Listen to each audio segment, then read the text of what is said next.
안녕하세요. 닥터 MBC 정진영입니다. 오랜 기간 서서 일하는 분들에게 잘 생기는 질환이 하지정맥류라고 하죠. 다리가 무겁고 쉽게 피로하고 또 핏줄이 튀어나온 모습이 보기에도 안 좋아서 많은 분들이 고민을 하는데요. 이 시간에는 대자인병원 흉부외과 정윤상 과장과 함께 하지정맥류에 대해서 자세한 이야기 나눠보도록 하겠습니다. 흔히 다리에 볼록 튀어나온 혈관을 특징적으로 생각하는 하지정맥류. 다리가 갑자기 당기거나 화끈거리고 붓고 근질거리는 등 불쾌감이 느껴지는 것도 하지정맥류 때문일 수 있습니다. 단순한 피로나 스트레스 때문에 일어나는 일시적인 증상으로 넘기기 쉬운 하지정맥류. 그 정확한 원인과 증상, 치료법에 대해 흉부외과 전문의 정윤상 과장과 함께 자세히 알아봅니다. 안녕하세요, 과장님. 네, 안녕하십니까. 반갑습니다. 네, 먼저 하지정맥류 여기저기서 많이 들어본 것 같은데 어떤 질환인지 먼저 간략하게 소개를 해주시죠. 네. 그 하지정맥류라는 거는 사람의 심장에서 피가 뿜어져 나온 다음에 동맥이라는 혈관을 통해서 몸 전신으로 뿜어져 나가게 되고 각 조직에서 쓰여진 그 혈액들이 다시 정맥을 통해서 심장으로 그 혈액이 다시 돌아오게 되는데요. 네. 그 돌아오는 과정에서 다리에 어떤 문제가 생겨서 그 혈관이 좀 비정상적으로 커지는 거를 하지정맥류라 그러는데 그 정맥류의 류는 혹이라는 의미고요. 혹이요? 네네. 근데 그 정맥류가 너무 심해지면서 증상이 생기고 환자분이 병원을 찾게 되는 경우가 많이 있습니다. 그렇군요. 그러면 보통 이제 뭐 정맥류라고 하는 경우도 있는데 하지정맥류와 다른 점이 뭔가요? 네. 일반 정맥류의 의미는 결국에는 이제 정맥이 비정상적으로 커지는 거를 이야기하는데 네. 하지정맥류는 그 다리에 있는 일반적으로 사람들이 이제 직립보행을 하고 앉아 있거나 서 있는 경우가 많기 때문에 다리 쪽으로 혈액이 더 많이 쏠리게 되고 네네. 그쪽에 더 압력이 많이 걸리기 때문에 다리 쪽으로 혈관이 더 많이 일반적으로 커지는 경우가 있습니다. 그래서 하지정맥류라는 진단이 붙게 됩니다. 그렇군요. 근데 이제 정맥류, 그러니까 정맥에 있는 혹, 뭐 이런 의미인 것 같아요. 네. 그럼 이제 정맥은 그렇다 치는데 동맥에는 이런 비슷한 질환이 없나요? 동맥에도 동맥류라는 질병이 있고요. 동맥에는 이 좀 기전 자체는 다르지만은 압력이 굉장히 많이 걸리거나 혈관 자체에 어떤 그런 탄성이 약해지면서 혈관이 굉장히 커지는 걸 동맥류라고도 하고요. 동맥류는 좀 위험성이 좀 다르고 그 어디에 생기냐에 따라서 굉장히 위험한 경우도 많습니다. 아, 그래요. 네. 근데 아까 설명하신 것 중에 이제 직립보행이 하지정맥류의 어떤 원인이 될 수 있다고 말씀을 해주셨는데 그 부분을 좀 더 자세하게 설명을 해주시면 좋을 것 같아요. 사실 저희가 다 직립보행을 하잖아요. 네. 그럼 누구나가 이 하지정맥류에 걸릴 수 있다는 의미인가요?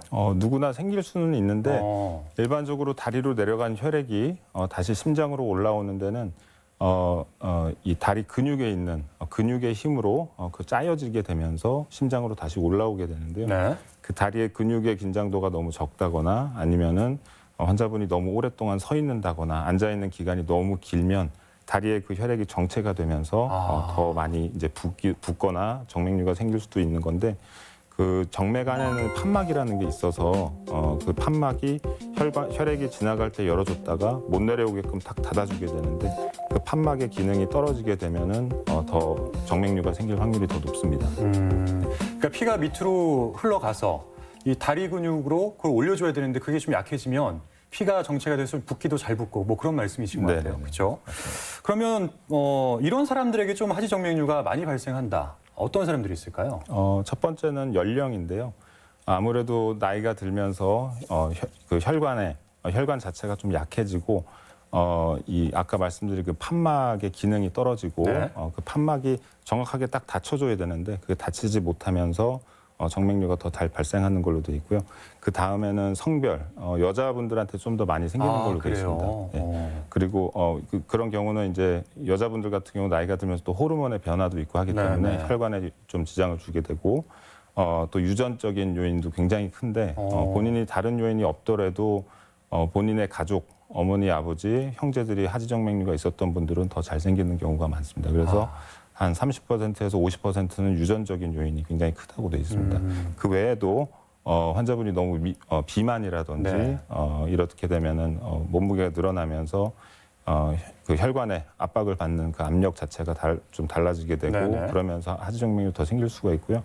그 외에도 이제 본인 직업상 많이 서 있는 직업이라든지 너무 오랫동안 앉아 있고 운동을 못하는 직업 그래서 뭐 선생님이라든지 간호사, 의사, 스튜어디스 뭐 이런 사람들이 많이 생기는 많이 서 계시는 직업군. 그렇습니다. 근데 제가 듣기로는 또 하이힐을 신는 여성들의 경우에는 이 발병률이 좀 더 높아진다 뭐 이런 얘기를 들은 것 같은데 맞나요? 네, 맞습니다. 하이힐을 신는 분들이 좀 더 잘생길 수가 있는데요. 저희가 이제 보행을 할 때 다리가 땅에서 떨어져 나갈 때 이 종아리 쪽으로 혈액이 다시 차게 되고 다시 그 뒤꿈치부터 앞꿈치로 이렇게 닿는 순간 그 힘으로 인해서 혈액이 쭉 짜지게 되는데 네네. 아무래도 하이힐을 신게 되면 뒤꿈치로는 잘 못 듣게 되고 무게 중심이 앞쪽으로 쏠리게 되면서 원활한 혈액 순환이 안 되게 돼 있습니다. 아, 그렇군요. 네네. 하이힐이 참 안 좋네요, 여러모로. 네, 맞습니다. 네. 네, 그리고 요즘에 이 패션에 되게 관심이 있으신 분들이 참 많은데 이 하지 정맥류에 좀 안 좋은 어떤 패션 뭐가 있을까요? 좀 조심해야 될 것들. 네. 요즘 들어서 이제 꽉 끼는 옷을 선호하는 분들이 있고 그렇죠. 하이힐도 많이 신으시고 네. 또 타이트한 그런 스키니진이라든지 아니면은 레깅스, 꽉 조이는 레깅스 이런 것들이 문제가 될 수가 있습니다. 그게 아무래도 이 골반 쪽에서 많이 조여지기 때문에 혈액이 다리에서 다시 올라오는 길에서 골반이나 배 쪽에서 너무 조여지게 되면 압력을 더 많이 받을 수가 있고 그럼으로써 하지정맥류가 더 유발이 될 수가 있습니다. 그리고 특히나 아까 하이힐 같은 네네. 경우는 아까 말씀드렸듯이 좀 피하시는 게 좋습니다. 그렇군요. 네네. 근데 이 하지 정맥류에 또 종류가 있을까요? 그러니까 초기 종류 그리고 좀 진행됐을 때 어떤 하지정맥류가 조금 다르게 분류가 달라요. 되는데 초반에는 이제 많이들 오시는 게 이 약하게 보이는 이런 거미줄 모양의 혈관. 일반적으로 그렇죠. 네네. 네. 거미줄 정맥이 굉장히 많고 그런 경우는 피부 표피에 피부 표피 가까이 있는 그 모세 혈관들이 압력을 받으면서 좀 커지면서 미세하게 뭐 파란색이나 보라색 빛으로 보이는 경우가 있고요. 거기서 조금 진행되면은 일반적인 정맥류 혈관 자체가 한 3mm에서 4mm 이상으로 커지면서 조금 더 크게 보이고 보이는 것뿐만 아니라 이 다리에 이렇게 불퉁불퉁하게 튀어나온다거나 꽈리 같은 모양으로 보이게 되면 조금 더 진행한 걸로 볼 수가 있습니다. 그 외에도 거기서 더 진행을 하게 되면 아까 말씀드린 그 혈관 안의 판막이 네. 망가지게 되면서 판막 그 정맥 기능 부전이라는 이름이 붙게 되는데 그런 경우에는 더 심각한 결과를 초래할 수 있기 때문에 빨리 병원에 와 보시는 게 좋습니다. 다 비슷하게 보이는데 그게 또 종류가 있었네요. 네네. 근데 이 종류에 따른 또 증상이 다르게 느껴지나요? 환자 입장에서는 어떻게 네. 되는 건가요? 가장 흔한 증상은 뭐 증상이라기보다는 여성분들이 젊은 여성분들 같은 경우는 제 다리에 혈관들이 보인다, 핏줄이 막 보여서 그것 때문에 오시는 경우가 많은데 그 외에도 이제 아까 말씀드린 거미정맥 같은 경우는 네네. 뭐 다리가 좀 무겁다, 피곤하다, 그리고 쥐가 저녁에 막 난다 이런 증상들이 있는 경우가 많이 있고요. 거기서 조금 진행을 해서 일반적인 정맥류, 좀 꽈리 같은 모양의 큰 혈관들이 보이게 되면은 뭐 아까 말씀드린 그런 증상 거기 후에도 뭐 부종이 있거나 좀 정맥염 같이 뭐 염증이 생긴다거나 그런 조금 더 아까 말씀드린 증상들이 조금 더 심해지는 이런 거라고 보시면 됩니다. 거기서 정맥류가 더 심해져서 어쨌든 정맥 기능 부전까지 진행이 되면 최악의 경우에는 다리 괴사가 오거나 그래요? 색소 침착도 되고 혈관의 그 염증이 계속 네. 재발을 해서 치료를 계속해도 낫지 않는 이런 증상이 있을 수가 있습니다. 그리고 또 정맥류하고 감별을 해야 되는 질환이 있다고 들었어요. 네, 그 피부과로 가시는 분들이 굉장히 많은데요. 처음에는 이제 계속 다리에 뭐 핏줄도 보이고 막 염증도 생기고 붓고 이러니까 피부과에 가서 다른 문제가 없는지 확인을 하고 피부 질환에 대해서 검사를 받는 분들도 많이 있는데요. 네. 피부 질환도 물론 같이 연관성이 있는 경우도 있지만 다른 혈관 질환들 더 심각한 문제들이 있을 수도 있기 때문에 뭐 심부정맥 혈전증이라든지 뭐 이런 것들을 한번 감별을 해봐야 될 것 같습니다. 네. 근데 사실 이 하지정맥류의 뭐 증상도 증상인데 이렇게 좀 거미줄처럼 이렇게 구불구불 튀어나오잖아요. 네. 그렇기 때문에 심리적인 목적으로 치료를 하신 분들도 많이 계신 것 같아요. 그런 경우도 있습니다. 네. 그 오시는 분들이 미용적인 문제 때문에 오시는 분들도 상당히 많기 때문에 그거를 제거해달라. 그 검사를 해봤더니 심하지 않더라도 일단 보이는 거를 제거해달라 하시는 분들이 있는데 다 치료를 할 수는 있습니다. 다 제거도 할 수 있고 하지만은 미용적인 문제들보다는 사실 그 질병이 질환이 얼마나 진행이 됐고 네. 그거를 혈관병으로 봐야 되는 건지 이런 게 사실 중요합니다. 진단은 어떻게 하게 되는 건가요? 물론 이제 보일 경우에는 1차적으로 진단이 되겠지만 좀 안 보이는 경우도 있을 것 같은데. 네. 네.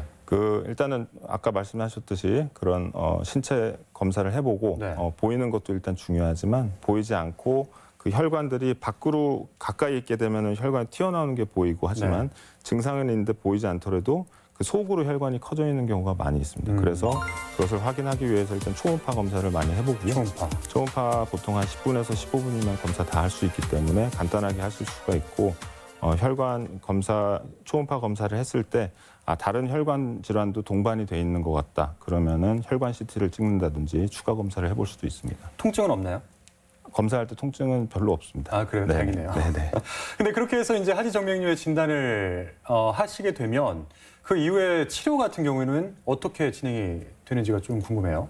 첫 번째 1차 치료는 압박 스타킹 착용인데요. 압박 스타킹이요? 네네. 그 의료용 압박 스타킹인데 미용적으로 쓰는 그런 스타킹 말고 네. 압박 스타킹이 따로 나오는데 그 압박 스타킹 하나만으로도 꽤 많은 호전이 있는 분들이 많이 그래요? 있습니다.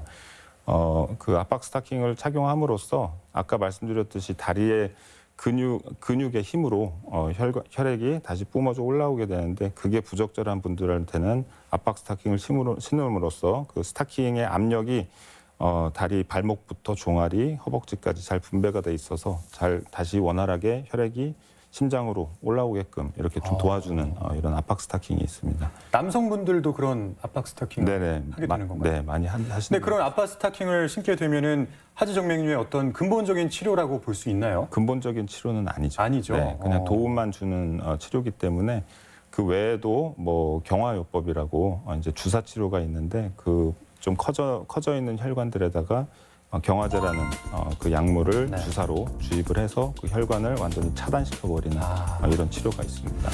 근데 이 하지정맥류의 증상이 심할 경우에는 또 수술을 고려해야 되는 경우가 있다고 제가 들었는데. 네, 상당히 많은 분들이 검사를 해봤을 때 수술까지 요하는 경우가 많이 있는데요. 아, 그래요? 수술은 사실 이제 발거술이라 그래서 실제로 절개를 해서 그 혈관을 다 찾아내서 그 혈관을 꺼집어내는 그런 수술이 이 발거술이라 그러는데 네. 가장 오래된 수술 방법이고 그 수술 방법만 사실 이제 의료보험이 되기 때문에 가장 저렴하게 치료받을 수 있는 수술법이라고 보시면 되고 최근에는 이제 레이저 수술법이나 이런 초음파로 이제 수술하는 방법이 있는데 그 혈관에다가 바늘구멍을 내서 그 바늘구멍을 통해서 뭐 레이저 그 관이라든지 이런 걸 집어넣은 다음에 그것에 열 가지고 혈관을 완전히 망가뜨려 버리는 거라고 보시면 돼요. 수축시켜서 더 이상 그 혈관이 망가진 혈관으로는 혈액이 통할 수 없도록 네네. 해주는 방법이 있고요.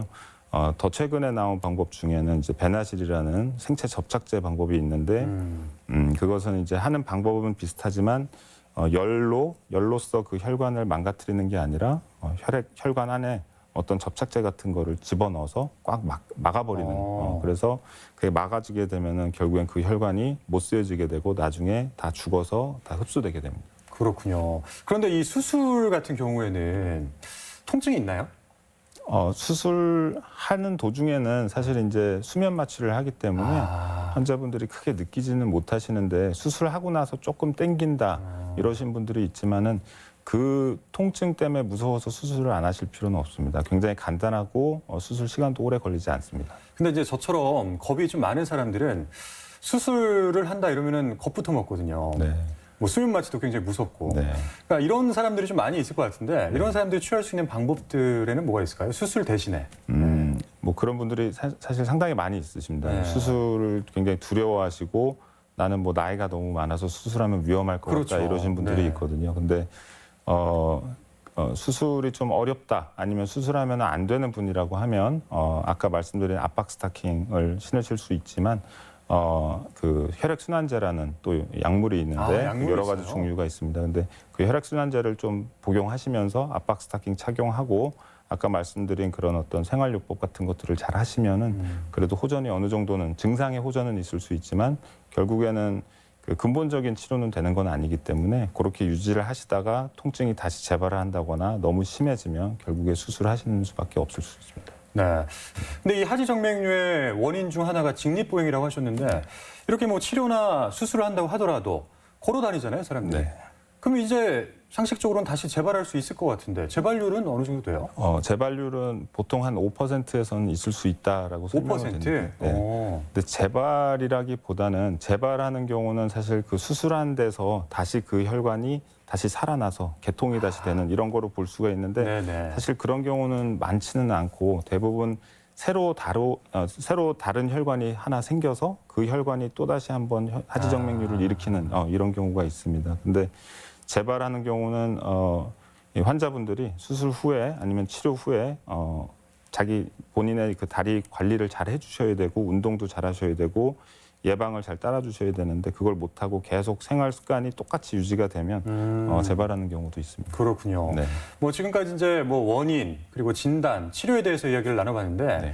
가장 중요한 거는 예방법이 아닐까 싶어요. 맞습니다. 생활요법 중에 뭐 저희가 실천할 수 있는 방법들이 있다면 어떤 것들이 있을까요? 간단하게 할 수 있는 거는 걷기 운동. 걷기 운동? 네, 운동이 가장 아이러니하네요. 네, 그러니까 직립보행 때문에 생기지만 걸어야 되는. 네, 맞습니다. 걷는 운동 아니면 이제 결국에는 다리 근육을 운동시킬 수 있는 이런 운동들이 중요하고요. 뭐 수영이라든지 다른 것들도 좋은데 운동하는 거 그리고 많이 서 있지 않기. 서 있더라도 좀 자주 쉬어주고 다리를 좀 올리고 있는 습관들. 주무시기 전에 다리 좀 잘 털어주고 올리고 주무시는 습관 이런 게 있을 수 있겠습니다. 요즘에 이 체중과 관련된 이야기들을 많이 하면서 또 실제로 많은 사람들의 화두가 되기도 하는데 네. 체중 조절 네네. 이런 것들은 좀 도움이 될까요? 많이 도움이 되고요. 아무래도 비만인 분들에서 더 생기는 걸로 되어 있기 때문에 체중 조절하고 운동만 적절히 하셔도 좋은 결과가 있을 수 있습니다. 그렇군요. 그리고 이 하지정맥류에 대해서 일반적으로 잘못 알고 있는 상식이 있다면은 좀 바로 잡아주시죠, 이 자리에서. 네. 한 가지 생각나는 거는 일단 환자분들이 다리가 아무래도 많이 아프고 쥐도 나고 불편하고 무겁고 막 이러다 보니까 그렇죠. 어디 사우나나 이런 데 가서 족욕을 하신다거나 다리를 뜨겁게 마사지 하시는 분들이 많이 있는데요. 네. 그런 하지정맥류가 있으신 분들은 사실 족욕이나 뜨거운 물이 닿게 되면은 다리에 있는 혈관이 더 팽창을 하게 되고 그 혈관이 더 커지면 커질수록 더 증상이 심해질 수 있기 때문에 오히려 족욕보다는 족욕을 하시더라도 좀 시원한 물로 마지막에 헹궈주시는 좀 시원하게 해주는 게 좋습니다. 그렇군요. 네. 이 시간에는 흉부외과 전문의 정윤상 과장과 함께 하지정맥류에 대해서 자세하게 알아봤습니다. 과장님 오늘 말씀 감사합니다. 네, 감사합니다.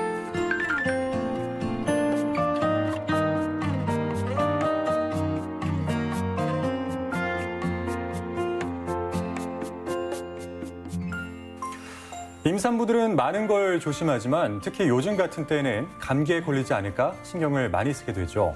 아파도 약을 먹을 수 없기 때문인데요. 임산부가 독감에 걸리게 되면 여러 가지 합병증 위험이 높아져서 입원할 확률이 비임산부에 비해 4배 이상 커지고 또 고위험 출산을 할 확률도 높아진다고 합니다. 그래서 임산부라면 독감 예방 접종이 꼭 필요한데요. 올해부터는 임산부도 무료로 독감 예방 접종을 받을 수 있게 됐습니다. 2020년 4월 30일까지 보건소나 지정 의료기관에 방문하시면 무료 접종이 가능하니까요. 문의 후에 방문하시면 좋을 것 같습니다. 저희가 준비한 소식은 여기까지입니다. 저는 다음 주 이 시간에 다시 찾아뵙도록 하겠습니다. 고맙습니다.